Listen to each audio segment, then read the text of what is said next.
Yesterday we reported that a US F-22 fighter jet shot down an unidentified object flying high over Alaska on Friday, February 10, 2023.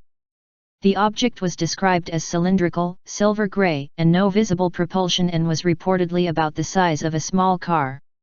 Now one day later, on Saturday another unidentified flying object was detected over northern Canada and confirmed by the North American Aerospace Defense Command, after which US and Canadian fighter jets were scrambled and a US F-22 fighter jet shot it down with an AIM-9X missile. The object's origin and identity is unclear.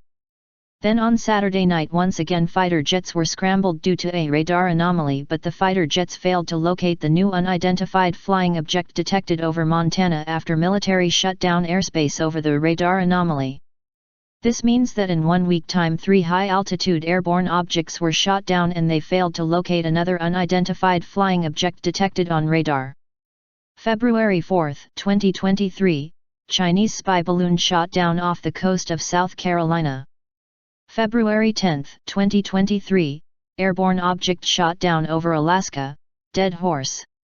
February 11, 2023, airborne object shot down over northern Canada near Mayo, Yukon. February 11, 2023, airborne object detected on radar over Montana. As for the airborne objects, till now they refuse to give further information about the origin of the objects. As for the object over Montana, it is quite possible that the object was equipped with a cloaking device. It will not surprise us that more similar strange incidents will take place in the near future. Are these flying objects a wake-up call for an impending space war? Lucas Thomason is live there right now. Lucas, what can you tell us? Is there any reaction from the National Security Council or the President of the United States so far?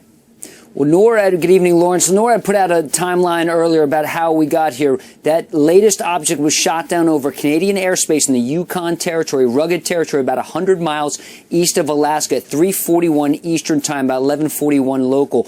Even though it's flying over Canadian airspace, is notable as a U.S. Air Force F-22 Raptor launched from Elmendorf Air Force Base that shot down that object. This is the third time in the past week that U.S. Air Force F-22s have shot down an aircraft over North America, as you can see here from our chart. A week ago over the coast of South Carolina, yesterday off the northern coast of Alaska, as you see here, and just now this afternoon in the Yukon territory. We had that FAA warning closing some airspace over Montana. It appears that was done out of an abundance of caution, is what we're hearing now. F-15 Eagles in the U.S. Air Force Reserve were scrambled out of Portland. They flew in the area, and it doesn't appear like they have seen anything. That's according to some officials right now. But bottom line is, what's most concerning to officials at the Pentagon is the object today and the object yesterday were able to penetrate U.S. airspace over Alaska. This one that was shot down over Canada first was detected on radar, not till it was already flying over Alaska. That's what NORAD said earlier, Lawrence. It's very concerning. And of course, going back to that Chinese spy craft that was shot down off South Carolina, remember that launched from China on January 21st and spent over a week crossing the Pacific. It appears that went undetected until it was spotted January 28th over the Aleutian Islands. So certainly this appears to be a gap. I heard your guest earlier talking about probing, looking at U.S. air defense. It's just notable that satellites did not appear to pick up these spy craft, and it was ground search radar that did. But of course, that's very limited to the curvature of the Earth, so you're not going to pick those up. In this case, the last two, till they had already breached U.S. airspace, Lawrence. You know, Lucas, a lot of folks don't know this, but you have a deep experience in the military. You were in the academy. So I want you to put that hat on for a second. What is the U.S. doing right now that we have? It seems like all these unidentified aircrafts or whatever they are, drones, are just making their way now. So what is our positioning right now from a defense standpoint? What are we doing?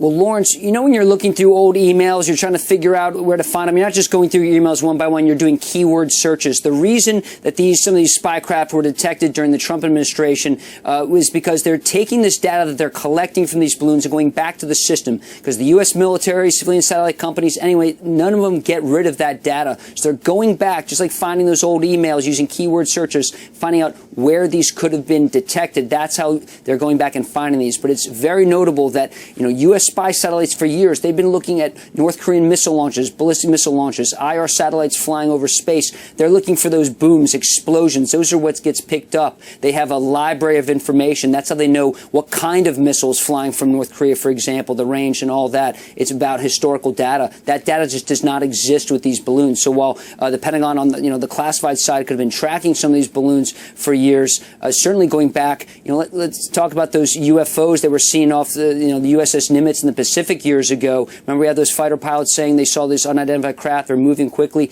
Some of the pilots I've heard that have, including some of the ones that have spoken to the pilots that shot down those craft over Canada and the one over Alaska yesterday, say these were not balloons. These were, craft objects, if you will. They're very similar to those that were spotted over the Pacific. So it's very concerning. There's certainly, something else the Pentagon's going to have to look for. But just talking, just in the Navy, I mean, when you're, standing watch and you have air search radar on, when you're looking at different objects in the air, they fly, profiles. You know what an airliner looks like. It flies 20, 30, 40,000 feet. It's squawking on IFF. It's kind of like when the radar hits it, it kind of returns and says, hey, here's who I am. Whether you're Delta Airlines flight, for example, 952 or whatever, that's going to be seen on radar. So in the case of these craft, when those U.S. military fighter jets are flying alongside these craft, obviously there's no one to hail. There's no one inside to talk to. And in terms of a radar section, when they're bouncing off and you're not getting a return because it's mysterious. Frankly, as somebody told me, it's not like The Hunt for Red October. I'm kind of dating myself here, Lawrence. I don't remember the movie, but when they heard that new sound, and the computer said it was a seismic, an earthquake, but it was really a new class of Russian submarine. Very similar here. These are new systems that the Pentagon is just not very familiar with. So they're updating their computers. They're also going back in time to see what else made this kind of sound, what else emitted this kind of frequency. That's what they're doing right now, Lawrence. Lucas Thomason, a wealth of knowledge. Thank you for joining us.